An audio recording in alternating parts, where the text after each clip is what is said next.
Salut à tous, Jean-Pierre de teamtennis.fr pour vous donner les conseils pour votre tennis. Dans cette vidéo, on se retrouve pour le test d'une raquette de tennis. Là, je viens de tester la nouvelle Yonex V-Core 100 en 300 grammes. Je vais vous parler de cette raquette, je vais vous parler aussi de la nouvelle gamme des Yonex V-Core. Et d'abord, je vous laisse regarder un extrait de mon test de cette raquette sur le terrain.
Voilà, on se retrouve pour parler de cette raquette, donc la Yonex V-Core 100 en 300 grammes que m'a envoyé Tennis Warehouse Europe. Pour vos achats de matériel de tennis, c'est sympa si vous passez par le lien affilié que j'ai avec le site Tennis Warehouse Europe. Comme ça indiquera que vous venez de ma part et ça m'aidera à continuer les vidéos que je fais sur YouTube. Vous pouvez trouver ce lien en cliquant sur le petit i ici et le lien se trouve aussi dans la description sous la vidéo. Allez, c'est parti. Donc, on parle de cette raquette, la Yonex V-Core en 300 grammes. Il faut savoir, première chose, que la gamme des Yonex V-Core, c'est une nouvelle gamme chez Yonex qui remplace la gamme V-Core SV. C'était une gamme orientée lift. Donc là, on reste sur une gamme orientée lift mais qui s'appelle tout simplement Yonex V-Core. Donc, on regarde les caractéristiques techniques de cette raquette. Poids de la raquette, 300 grammes non cordé. Raquette cordée, 318 grammes. Alors là, il y avait un cordage Yonex Polytour Pro Strike en 1 mm 25. Monofilament polyester, un petit peu orienté contrôle. Donc, comme c'est une raquette qui est relativement puissante, ça permettait d'atténuer un petit peu la puissance et d'avoir un contrôle correct. Donc tension du cordage, là 24 kg. Ensuite, équilibre de la raquette, 32 cm raquette non cordée, un équilibre vraiment neutre. Swing weight 320, une raquette qui n'est pas particulièrement lourde en tête, vraiment une raquette qui est très maniable. Taille du tamis, 645 cm². Moyen tamis, un peu grand, ça donne de la puissance, il va y avoir un accès au lift intéressant. Plan de cordage 16 par 19, ça c'est une différence par rapport à la gamme des V-Core SV sur lesquels il y avait un plan de cordage en 16 par 20. On peut se dire qu'une différence de juste d'une corde, c'est pas grand chose, mais passer de 16 par 20 à 16 par 19, ça va mettre un petit peu plus d'espace entre les cordes et ça c'est vraiment quelque chose qui va favoriser le fait d'avoir plus de puissance et un meilleur accès au lift. Ensuite, profilé de la raquette. 24 mm en tête de raquette, 25 mm à hauteur de la zone de frappe, c'est relativement important. Et on descend à 22 mm en bas du cadre, donc profilé quand même qui est relativement important. Ça augmente la rigidité de la raquette, ça contribue à donner de la puissance facile, ça. Et à propos de la rigidité de la raquette, on est sur une valeur de 69, c'est relativement élevé. Donc ça aide à avoir de la précision et ça aide aussi à avoir de la puissance facile. La rigidité, souvent, on a un petit peu peur par rapport au confort de la raquette, mais malgré la rigidité de 69, qui de toute façon n'est pas monstrueuse, on a une raquette qui reste quand même tout à fait confortable. Alors avant de parler de mes sensations de jeu, je vais faire un tour rapide des technologies qu'il y a sur cette raquette. Première technologie isométrique que j'ai toujours connue sur les raquettes Yonex.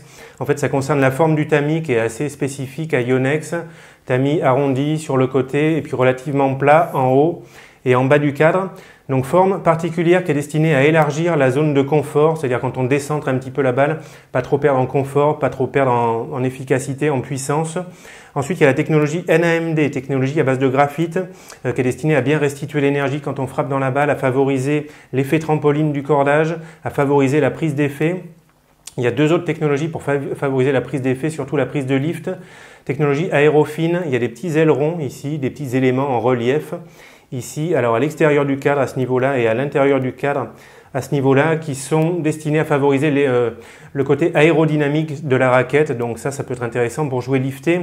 Et dans la même idée d'avoir une raquette qui est aérodynamique, les œillets, alors les œillets c'est les éléments en plastique par lesquels passent les cordes, les œillets qui sont tout en haut du cadre, ils sont situés dans un renfoncement, dans un creux en fait, qui fait que quand on va frapper comme ça, l'air ne va pas être freiné par les œillets parce qu'ils sont cachés comme ça dans un petit renfoncement. Donc deux technologies comme ça pour rendre le cadre aérodynamique et ça c'est intéressant pour jouer lifté. Alors maintenant, le plus intéressant finalement, quelle sensation de jeu j'ai eu quand j'ai joué avec cette raquette. C'est difficile quand on joue avec une raquette de faire correspondre ces sensations à telle ou telle technologie qu'il y a sur la raquette. Le mieux c'est de tester la raquette et puis de voir comment on se sent avec. Première sensation que j'ai eue, c'est puissance facile. J'ai commencé par faire des fautes en longueur. J'avais pas mal de puissance avec cette raquette, plus qu'avec les raquettes auxquelles je suis habitué. Donc puissance facile, et je me suis réglé en mettant un petit peu plus de lift pour trouver de la sécurité. Donc si vous frappez fort à plat avec cette raquette, vous risquez de manquer de contrôle, de faire beaucoup de fautes en longueur. Si on frappe fort avec cette raquette, il faut mettre du lift pour avoir de la sécurité. Mais c'est le cas ça avec la plupart des raquettes orientées lift. Moi j'ai quand même réussi au bout d'un moment à me régler, à avoir un bon contrôle avec cette raquette. En shop j'ai réussi à avoir un bon contrôle et puis en mettant une dose de lift correcte, on va dire, j'ai réussi à avoir de la sécurité et puis en même temps une puissance intéressante. Bon, puissance facile. Ensuite, c'est une raquette qui est présentée comme une raquette orientée lift, intéressante pour les joueurs qui ont un style de jeu lifté. Et pour ça, je trouve qu'elle atteint vraiment son objectif. Accès au lift très facile. Moi, j'ai pu lifter très facilement, que ce soit en revers lifté, coup droit lifté, même service lifté. Donc, prise de lift très facile. Raquette qui a une très bonne maniabilité. Moi, j'aime pas les raquettes qui sont lourdes en tête parce que ça ralentit un petit peu ma vitesse gestuelle. J'ai pas du tout été gêné de ce côté-là. Très bonne maniabilité. J'ai une bonne vitesse gestuelle et très bon confort. Même si on décentre un peu, on garde du confort, on garde de la puissance. Donc, puissance, accès au lift, confort, maniabilité. Après, ce qui est intéressant, c'est de comparer cette raquette à d'autres raquettes un petit peu semblables auxquelles on peut s'intéresser quand on a un style de jeu lifté. Donc il y a par exemple la Babola Pure Aero. Donc la Pure Aero, pour moi, c'est une raquette qui va être plus puissante, encore plus orientée lift. Je trouve qu'elle prend le lift plus facilement, mais il y a pas mal de joueurs qui trouvent la Pure Aero trop puissante. Donc si c'est votre cas, ça peut être intéressant parce que là, on est sur une raquette puissante orientée lift, mais un petit peu moins que la Pure Aero. Vous aurez plus de contrôle avec cette raquette. Raquette moins puissante que la Babola Pure Drive. Si on part chez Ed, je la mettrais entre la Speed MP et la Extreme MP. Raquette moins puissante que plus puissante que la Speed MP et à peu près avec la même puissance que la Extreme MP. Extreme MP, c'est la raquette orientée lift chez Ed. Ensuite, chez Technifibre, on se rapproche de la Technifibre T-Flash 300 Power Stab. Chez Prince, on va se rapprocher de la Prince Beast 100. Et chez Wilson, c'est pas évident. Je trouve que c'est une raquette qui est moins puissante que la Burn 100, qui est la raquette la plus puissante chez Wilson. Et c'est une raquette qui est plus puissante que la Ultra 100. Moi, je la mettrais entre la Ultra 100 et la Burn 100. Donc ça vous donne une idée comme ça déjà pour faire des comparaisons. Voilà donc pour résumer, une raquette puissante, orientée lift, maniable avec un bon confort. Puissante mais pas non plus surpuissante dans la catégorie des raquettes puissantes orientées lift. C'est quand même une raquette qui donne un contrôle correct. Après les autres raquettes donc de la gamme Yonex Vecor, il y a une autre raquette avec un tamis de 645 cm². C'est la Vecor 100 280 grammes, même sensation mais un poids plus léger. Il y a deux raquettes avec un tamis proche de 630 cm². La Vecor 98 en 305 grammes qui pourrait m'intéresser personnellement. Donc tamis plus petit, automatiquement c'est moins de puissance, plus de contrôle, un tout petit peu moins d'accès au lift. Donc pour ceux qui frappent plus fort, qui ont vraiment besoin d'un bon contrôle. Il y a la Vecor 98 en 285 grammes, même sensation de contrôle mais avec un poids plus léger. Et enfin il y a deux raquettes beaucoup plus légères. Il y a la Vecor Game qui fait 270 grammes non cordées pour des jeunes qui passent sur une raquette adulte, des joueurs débutants. Et il y a la Vecor Feel vraiment légère, 250 grammes non cordées. Pareil pour des jeunes qui passent sur une raquette adulte mais qui ont vraiment besoin d'une raquette légère et éventuellement aussi pour des joueuses débutantes. Voilà, je m'arrête là pour cette vidéo sur les Yonex Vecor. N'hésitez pas à me poser des questions en commentaire de la vidéo. Si j'ai oublié quelque chose, moi je vous dis bon tennis à tous. Merci d'avoir regardé cette vidéo. À très vite pour une nouvelle vidéo et à bientôt. Ciao!